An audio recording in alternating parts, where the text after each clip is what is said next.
प्यारे बच्चों, good morning. मैं जयप्रकाश तिवारी, क्लास 9 क्षितिज भाग 1 और 2 बैलों की कथा। कहानी का नाम है 2 बैलों की कथा।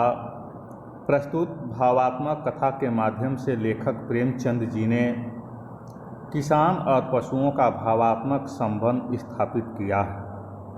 लेखक ने यहाँ बताया है कि स्वतंत्रता सबको प्रिय होती है और जब स्वतंत्रता सहज रूप से प्राप्त नहीं होती तो उसके लिए अनेक बार संघर्ष करना पड़ता है, अनेक तरह की यातनाएं झेलनी पड़ती है। निष्कर्ष रूप में यह कहानी स्वतंत्रता आंदोलन की भावना से जुड़ी है। प्रेमचंद जी की यह कहानी पंचतंत्र और हितोपदेश की कथा परंपरा के उपयोग और विकास में सहायक बनी है। 2 बैलों की कथा। 2 बैलों की कथा के माध्यम से प्रेमचंद ने कृषक समाज और पशुओं के भावात्मक संबंध का वर्णन किया है। इस कहानी में उन्होंने यह भी बताया है कि स्वतंत्रता के लिए हमें अनेक प्रकार की यातनाओं को भी सहना पड़ता है।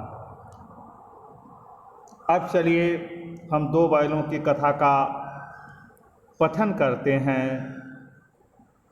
जानवरों में गधा सबसे ज़्यादा बुद्धिहीन समझा जाता है। हम जब किसी आदमी को परले दर्जे का बेवकूफ़ कहना चाहते हैं तो उसे गधा कहते हैं। गधा सचमुच बेवकूफ़ है या उसके सीधेपन, उसकी निरापद सहिष्णुता ने उसे यह पदवी दे दी है, इसका निश्चय नहीं किया जा सकता है। गायें सींग मारती हैं। ब्याई हुई गाय तो अनायास ही सिंघनी का रूप धारण कर लेती है।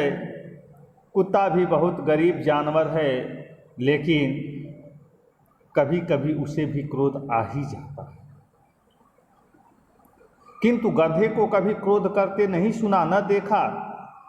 जितना चाहो गरीब को मारो, चाहे जैसी खराब सड़ी हुई घास सामने डाल दो, उसके चेहरे पर कभी असंतोष की छाया भी न दिखाई देगी।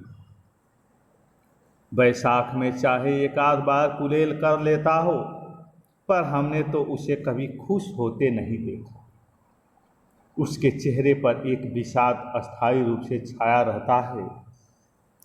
सुख दुख हानि लाभ किसी भी दशा में उसे बदलते नहीं देखा। ऋषियों मुनियों के जितने गुण हैं वे सभी उसमें पराकाष्ठा को पहुंच गए हैं, पर आदमी उसे बेवकूफ़ कहता है। सद्गुणों का इतना आदर कहीं नहीं देखा। कदाचित सीधापन संसार के लिए उपयुक्त नहीं है। देखिए न भारतवासियों की अफ्रीका में क्या दुर्दशा हो रही। क्यों अमेरिका में उन्हें घुसने नहीं दिया जाता? बेचारे शराब नहीं पीते, 4 पैसे को समय के लिए बचा कर रखते हैं, जी तोड़कर काम करते हैं, किसी से लड़ाई झगड़ा नहीं करते, 4 बातें सुनकर गम खा जाते हैं, फिर भी बदनाम है। कहा जाता है वे जीवन के आदर्श को नीचा करते हैं। अगर वे इस ईंट का जवाब पत्थर से देना सीख जाते तो सभ्य कहलाने लगते। जापान की मिसाल सामने एक ही विजय से उसे संसार की सभ्य जातियों में गण्य बना दिया। लेकिन गधे का एक छोटा भाई है और वह भी जो उससे कम ही गधा है, और वह है बैल। जिस अर्थ में हम गधे का प्रयोग करते हैं, कुछ उसी से मिलते जुलते अर्थ में बछिया के ताऊ का भी प्रयोग करते हैं। कुछ लोग बैल को शायद बेवकूफ़ों में सर्वश्रेष्ठ कहेंगे, मगर हमारा विचार ऐसा नहीं है। बैल कभी कभी मारता भी है, कभी कभी अड़ियल बैल भी देखने में आता है, और भी कई रीतियों से अपना असंतोष प्रकट कर देता है। अतः उसका स्थान गधे से नीचा है। राइटर ने यहाँ गधे को ऋषि महर्षियों से तुलना की है, क्योंकि उसके अंदर सहिष्णुता है, सहन करने की सामर्थ्य है, सहन करने की शक्ति है। प्रेमचंद जी गधे को मूर्ख नहीं समझते हैं, उसे तो ऋषि महर्षियों से उन्होंने समन्वय कर दिया। कथा के आरंभ में लेखक ने बताया है कि सभी जानवरों में गधे को सबसे बड़ा मूर्ख समझा जाता है। यदि किसी व्यक्ति को बेवकूफ़ कहना हो तो उसे गधा कहेंगे। दूसरे जानवर आवेशित हो उठते हैं, किंतु गधा अपने सीधेपन सहिष्णुता के कारण कभी क्रोधित नहीं होता। उसका स्वभाव ऋषि मुनियों जैसा है। इसी तरह विदेशों में हमारे देश के लोग अपनी दुर्दशा को सहन करते हुए जीवन आदर्श को नीचा करते हैं। यदि वे सीधेपन करते तो सभ्य कहलाने लगते।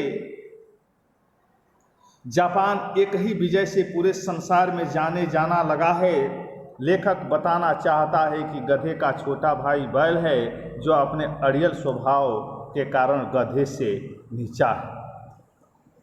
कवि बताना चाहता है कि बैल का भी प्रयोग हमारे भोजपुरी समाज में, हिंदी समाज में मूर्ख के श्रेणी में ही प्रयोग में लाया जाता है। लेकिन बैल कभी कभी गुस्सा करता है तो सींगों पर उठा करके समाज के लोगों को फेंकने का भी कार्य करता है।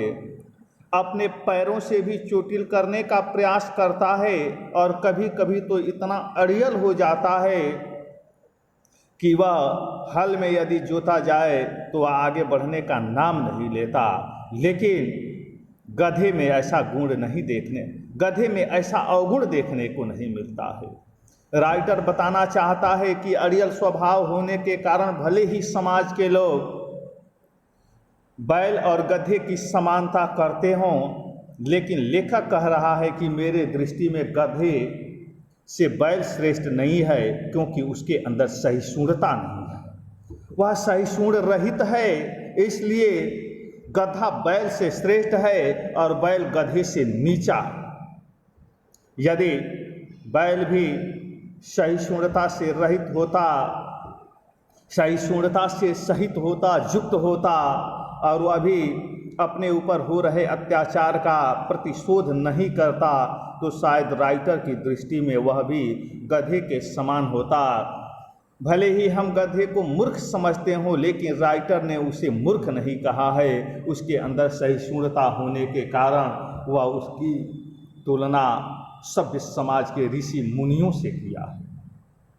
प्यारे बच्चों, तो इस वीडियो में बस इतना ही। फिर हम अगले वीडियो में मिलेंगे। धन्यवाद।